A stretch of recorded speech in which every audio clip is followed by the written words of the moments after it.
नमस्कार, केबी न्यूज 24/7 में आपका स्वागत है। मैं हूं पूजा आपके साथ। आइए सबसे पहले देखते हैं मुख्य समाचार। बीदर में विभिन्न दलित संगठनों की ओर से बीदर हॉर्टिकल्चर ऑफिस में डॉक्टर बाबा साहेब भीमराव अम्बेडकर का चित्र न होने को लेकर जताया गया विरोध। कर्नाटक में 14 लाख आपात्र राशन कार्डों की पहचान की गई, जिनमें से 3.64 लाख कर दिए गए रद्द। बेंगलुरु में भारी बारिश से बिगड़े हालात, सड़कों पर चली नाव। मुख्यमंत्री ममता बनर्जी से मुलाकात के बाद जूनियर डॉक्टरों ने 17 दिन बाद खत्म की भूख हड़ताल। प्रधानमंत्री मोदी ब्रिक्स समिट में हिस्सा लेने के लिए रूस रवाना, कई देशों के नेताओं संग करेंगे मुलाकात। $500 मिलियन का सोना और कैश इजराइल के हाथ लगा, हिजबुल्लाह का गुप्त खजाना।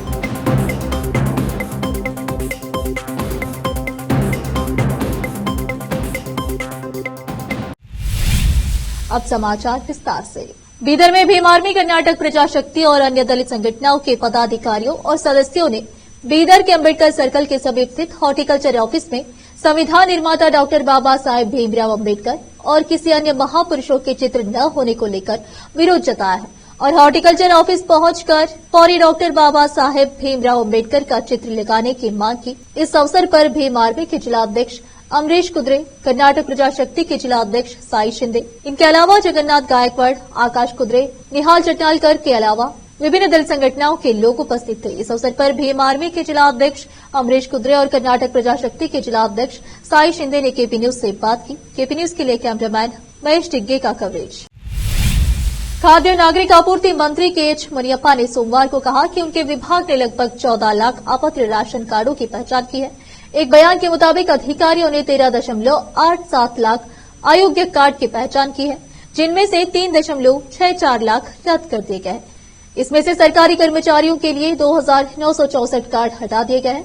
मुनियप्पा ने कहा कि राज्य में 4.35 करोड़ लाभार्थी 1.51 करोड़ राशन कार्ड के माध्यम से लाभ उठा रहे हैं। नोट में कहा गया है कि अयोग्य राशन कार्डों की संख्या 30 लाख से अधिक हो सकती है, क्योंकि 6 महीने तक राशन नहीं लेने वाले, 1 साल तक डीबीटी नहीं प्राप्त करने वाले और निर्धारित सीमा से अधिक वार्षिक आय वाले लोगों को अयोग्य माना जाता है।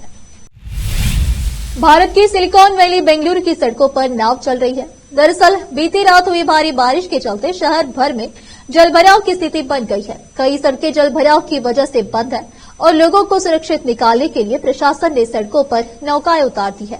इसे लेकर सोशल मीडिया पर काफी कुछ कहा जा रहा है और लोग खराब आधारभूत ढांचे को लेकर प्रशासन पर नाराजगी निकाल रहे हैं। भारी बारिश के चलते बेंगलुरु की कई सड़कों पर घुटनों तक पानी भर गया है, जिससे यातायात और आवागमन बुरी तरह प्रभावित हुआ है। बेंगलुरु ट्रैफिक पुलिस के उत्तर पूर्वी क्षेत्र के एसीपी ने सोशल मीडिया पर एक पोस्ट कर लोगों को कोगिलू जंक्शन से आईएएफ की तरफ जाने वाली सड़क के बंद होने की जानकारी दी है।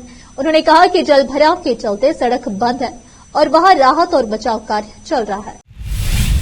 हम प्राकृतिक आपदाओं के कारण होने वाली आपदाओं के लिए राहत प्रदान करते हैं। सीएम सिद्धरामैया ने कहा कि सभी तैयारियां कर ली गई है। उन्होंने मैसूर के रामकृष्ण नगर स्थित अपने आवास पर मीडिया से बात की। हमने बारिश की आपदाओं पर नजर रखी है। हम सारी तैयारियां कर रहे हैं। साइट सर्वे भी चल रहा है। उन्होंने कहा कि हम मुआवजा देंगे। चन्नपट्टनम के पूर्व विधायक सीपी योगेश्वर की कांग्रेस में शामिल होने की उत्सुकता के बारे में पत्रकारों द्वारा पूछे गए एक सवाल का जवाब देते हुए मुख्यमंत्री ने कहा कि जो भी लोग कांग्रेस की विचारधारा और संवैधानिक मूल्यों से सहमत है, उनका पार्टी में स्वागत है। कर्नाटक के श्रम मंत्री संतोष लाड ने जिले में आयोजित जिला स्तरीय जनता दर्शन कार्यक्रम में संबंधित अधिकारी को दिव्यांगों की समस्या जानने, उनके साथ जमीन पर बैठकर समस्याएं सुनने और मौके पर ही समाधान करने का निर्देश दिया। मंत्री संतोष लाड की अध्यक्षता में जिला पंचायत सभागृह में आयोजित 7वें जिला स्तरीय जनता दर्शन कार्यक्रम में महानगर एवं विभिन्न ग्रामों से आए संघ संगठन एवं जनता से लगभग 213 प्रतिवेदन प्राप्त हुए। मंत्री संतोष लाड ने जनता से शिकायतों और अनुरोध प्राप्त किए और कहा कि प्रस्तुत की गई सभी शिकायतों को समय सीमा के भीतर हल किया जाएगा। हालांकि कुछ अपीलों को सरकार की नीति और कथा के अधीन होना होगा और कुछ अदालती मामले हैं, इन्हें भेजा जाता है। कुछ जनता अपनी व्यक्तिगत समस्या, संपत्ति विवाद, रिश्तेदारों का मामला, आंतरिक विवाद आदि जैसे विभिन्न प्रकार की समस्याएं प्रस्तुत करती है। इन्हें संबंधित विभागों को भी सहानुभूतिपूर्वक देखने और उनकी समस्याओं का यथासंभव समाधान करने के लिए निर्देशित किया जा रहा है। अब फिलहाल एक छोटा सा ब्रेक। कील मुहासों के दाग, मस्सा, बालों का झड़ना, गंजापन, चेहरे पर अनचाहे बालों से परेशान लोगों के लिए खुशखबरी। अब इन सभी प्रकार की समस्याओं को दूर करने के लिए शहर बीदर में खुल गया है Biyani skin and hair clinic, cosmetic and laser centre, जहां पर त्वचा, बालों एवं चेहरे पर दाग धब्बे, शरीर में खुजली, नाखूनों से संबंधित बीमारी के अलावा और भी कई बीमारियों का इलाज किया जाता है। इसके अलावा बीदर में पहली बार यहां पर अनचाहे बालों को निकालने के लिए लेजर ट्रीटमेंट अवेलेबल है। अपने खोए हुए बालों के लिए पीआरपी और जीएफसी थेरेपी अवेलेबल है। यहाँ पर लेजर द्वारा टैटू भी रिमूव किया जाता है और मस्से भी निकाले जाते हैं। Doctor Vinay Kumar Biyani MBBS MD, consultant dermatologist, cosmetologist and trichologist की निगरानी में चलाए जाने वाले स्किन एंड हेयर क्लिनिक में आकर अपनी बीमारियों और समस्याओं को दूर कीजिए और इस क्लिनिक के इलाज से फायदा उठाइए। आज ही चले आइए। यहाँ पर बीदर के अलावा महाराष्ट्र और तेलंगाना से भी पेशेंट आकर लाभ उठा रहे हैं। पहले पीआरपी थेरेपी और लेजर ट्रीटमेंट के लिए लोग हैदराबाद जाते थे। अब यह सब चीजें यहीं बीदर में उपलब्ध है। नई कमान के पास बस स्टॉप के सामने बिल्डिंग में हमारा क्लिनिक है। चले आइए Biyani skin and hair clinic, cosmetic and laser centre. Timing सुबह 11 बजे से 9 बजे तक, 11 to 9 PM। अपॉइंटमेंट के लिए इस नंबर पर संपर्क कीजिए 9243573333। ब्रेक के बाद आपका स्वागत है। आइए देखते हैं समाचार। महाराष्ट्र चुनाव में यूपी के सीएम योगी आदित्यनाथ के नारे की एंट्री हो गई है।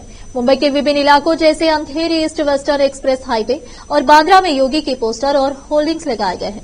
इन होर्डिंग्स में योगी की तस्वीर के साथ बटेंगे तो कटेंगे का नारा लिखा हुआ है। यह नारा राजनीतिक प्रचार में एक नया आयाम जोड़ता है और महाराष्ट्र में चुनावी माहौल को गरमाने की कोशिश का हिस्सा है। यह देखा जा रहा है कि बीजेपी महाराष्ट्र चुनाव में यूपी के सफलताओं का लाभ उठाने के लिए योगी आदित्यनाथ की छवि का इस्तेमाल कर रही है। ऐसे कदमों से यह स्पष्ट होता है कि पार्टी अपनी रणनीति को मजबूत करने में जुटी हुई है।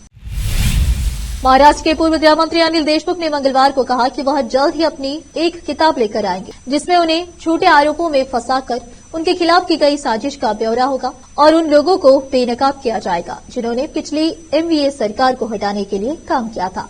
राष्ट्रवादी कांग्रेस पार्टी शरद चंद्र पवार के नेता देशमुख ने कहा कि उन्होंने 14 महीने की जेल के दौरान डायरी ऑफ होम मिनिस्टर नामक पुस्तक लिखना शुरू किया था। उन्होंने एक प्रेस विज्ञप्ति में कहा कि पुस्तक जल्द ही जारी की जाएगी और यह मराठी, हिंदी और अंग्रेजी भाषा में उपलब्ध होगी। इस पुस्तक में यह भी बताया जाएगा कि लंबी अदालती लड़ाई के बाद वे किस तरह जेल से बाहर आए, पूर्व गृह मंत्री कथित भ्रष्टाचार के आरोप में सीबीआई के एक मामले का और मनी लॉन्ड्रिंग के लिए प्रवर्तन निर्देशालय ईडी द्वारा दर्ज एक अन्य मामले का सामना कर रहे हैं। पश्चिम बंगाल की मुख्यमंत्री ममता बनर्जी से मुलाकात के बाद आंदोलनकारी जूनियर डॉक्टरों ने राज्य के सभी अस्पतालों में हड़ताल खत्म करने की घोषणा की है। पश्चिम बंगाल की मुख्यमंत्री ममता बनर्जी के साथ बैठक के कुछ घंटे बाद आंदोलनकारी जूनियर चिकित्सकों ने आर्चिकर अस्पताल में एक महिला चिकित्सक के साथ कथित बलात्कार एवं हत्या की घटना को लेकर सप्ताह भर से जारी भूख हड़ताल सोमवार शाम वापस ले ली। चिकित्सकों ने मंगलवार से पूरे राज्य में अस्पतालों में अपनी प्रस्तावित हड़ताल भी वापस ले ली। आंदोलनकारी चिकित्सक देवाशीष हल्दर ने कहा, मुख्यमंत्री के साथ आज की बैठक में हमें कुछ आश्वासन तो मिला, लेकिन राज्य सरकार का हाव भाव सकारात्मक नहीं था। आम लोगों ने दिल से हमारा समर्थन किया है। वे और हमारी मृतक बहन आर्चिकर अस्पताल की पीड़िता के माता पिता हमसे अनुरोध कर रहे हैं कि हमारे बिगड़ते स्वास्थ्य को देखते हुए हम भूख हड़ताल खत्म कर दें। उन्होंने कहा कि इसलिए हम अपना आमरण अनशन और मंगलवार को स्वास्थ्य क्षेत्र में किए गए पूर्ण बंद के आह्वान को वापस ले रहे हैं। यह निर्णय चिकित्सकों की एक आम बैठक के बाद किया गया। प्रधानमंत्री नरेंद्र मोदी ब्रिक्स समिट में हिस्सा लेने के लिए रूस के लिए रवाना हो चुके हैं। रूस के कजान में एक मंच पर कई देशों के नेता जुटेंगे।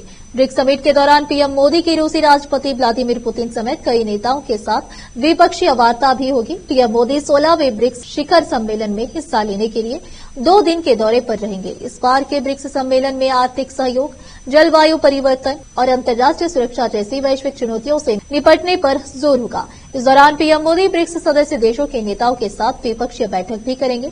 बता दें कि पीएम मोदी के स्वागत को लेकर रूस के कजान शहर में जोरों शोरों से तैयारी की जा रही है। भारतीय समुदाय के लोगों में खास उत्साह देखने को मिल रहा है।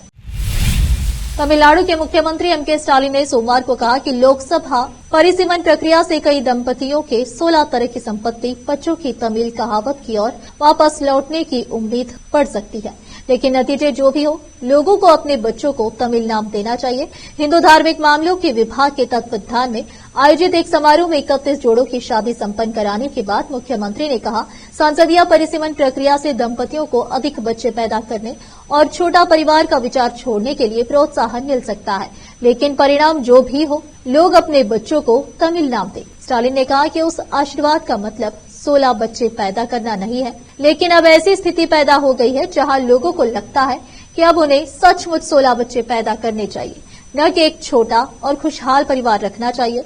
तमिल फिल्म पराशक्ति के एक लोकप्रिय डायलॉग को उद्धृत करते हुए स्टालिन ने कहा कि हमारी नीति मंदिरों के खिलाफ नहीं है, लेकिन हमारा उद्देश्य मंदिरों को अपराधियों का अड्डा नहीं बनने देना है। इस फिल्म की पटकथा स्टालिन के पिता और दिवंगत मुख्यमंत्री एम करुणानिधि ने लिखी थी।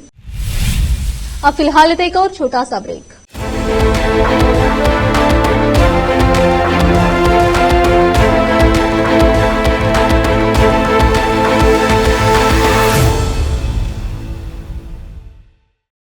नूर एजुकेशन ट्रस्ट बीदर की ओर से चलाए जाने वाला Noor M Ed and B Ed college Bidar, recognised by NCTE Delhi and affiliated to Bidar university Bidar. Admission are open for the academic year 2024-25। विशेषज्ञ और सक्षम शिक्षकों द्वारा शिक्षा प्राप्त करने के लिए नूर एमएड एंड बीएड कॉलेज में दाखिला लें और शांत वातावरण में शिक्षा प्राप्त करें। बीदर शहर में बेहतर शिक्षा का एकमात्र केंद्र Noor M Ed and B Ed college, Shahpur gate, Bidar. Phone numbers 9945283920, 8482221297। Hindustan के हर कोने में हम हैं मौजूद। 24 घंटे हालात पर गहरी नजर, खबरों से जुड़े चुपते सवालात, और आपको दिखाता है धार्मिक, सामाजिक, राजनीतिक, लोकल और इंटरनेशनल न्यूज की सबसे बेहतर कवरेज, जो आपको रखती है हर पल बाखबर। देश और दुनिया भर की खबर के लिए देखते रहें केपी न्यूज 24/7। ब्रेक के बाद आपका स्वागत है। आइए देखते हैं अन्य समाचार। चक्रवाती तूफान दाना के 24 अक्टूबर को उत्तरी ओडिशा और पश्चिम बंगाल के तटों पर पुरी और सागर द्वीप समूह के बीच पहुंचने की आशंका है। पूर्व मध्य बंगाल की खाड़ी और उससे सटे उत्तरी अंडमान सागर पर विकसित कम दबाव का क्षेत्र 22 अक्टूबर की सुबह तक तीव्र हो सकता है। आईएमडी ने 24 अक्टूबर को मयूरभंज, बालसोर, भद्रक, केंद्रापाड़ा, जगतसिंहपुर, जाजपुर, कटक जिलों में अलग अलग जगहों पर 20 सेमी से अधिक भारी बारिश होने की संभावना जताते हुए रेड अलर्ट भी जारी किया है। इजरायल और हिजबुल्लाह के बीच संघर्ष जारी है। इजरायली सेना की तरफ से लगातार हिजबुल्लाह के ठिकानों पर बम बरसाए जा रहे हैं। सेना की तरफ से सोमवार को दावा किया गया कि हिजबुल्लाह के ऐसे ठिकाने तक उसकी पहुंच हो गई है जहां $500 मिलियन की नकदी और सोना छिपा कर रखा गया है। यह खुलासा रविवार रात को इजरायली वायुसेना द्वारा हिजबुल्लाह की वित्तीय संपत्तियों को निशाना बनाकर किए गए टारगेट अटैक के बाद किया गया है। हगारी ने कहा कि खजाने की जानकारी होने के बाद भी अभी उस पर सीधे तौर पर हमले नहीं किए गए हैं। उन्होंने कहा कि अनुमान के मुताबिक इस बंकर में कम से कम आधा $500 मिलियन की संपत्ति हो सकती है। इस संसाधन का इस्तेमाल लेबनान राज्य के पुनर्निर्माण के लिए किया जा सकता है। आखिर में फिर एक बार नजर डालते हैं मुख्य समाचारों पर। बीदर में विभिन्न दलित संगठनों की ओर से बीदर हॉर्टिकल्चर ऑफिस में डॉक्टर बाबा साहेब भीमराव अम्बेडकर का चित्र न होने को लेकर जताया गया विरोध। कर्नाटक में 14 लाख आपात्र राशन कार्डों की पहचान की गई, जिनमें से 3.64 लाख कर दिए गए रद्द। बेंगलुरु में भारी बारिश से बिगड़े हालात, सड़कों पर चली नाव। मुख्यमंत्री ममता बनर्जी से मुलाकात के बाद जूनियर डॉक्टरों ने 17 दिन बाद खत्म की भूख हड़ताल। प्रधानमंत्री मोदी ब्रिक्स समिट में हिस्सा लेने के लिए रूस रवाना, कई देशों के नेताओं संग करेंगे मुलाकात। $500 मिलियन का सोना और कैश इजराइल के हाथ लगा, हिजबुल्लाह का गुप्त खजाना।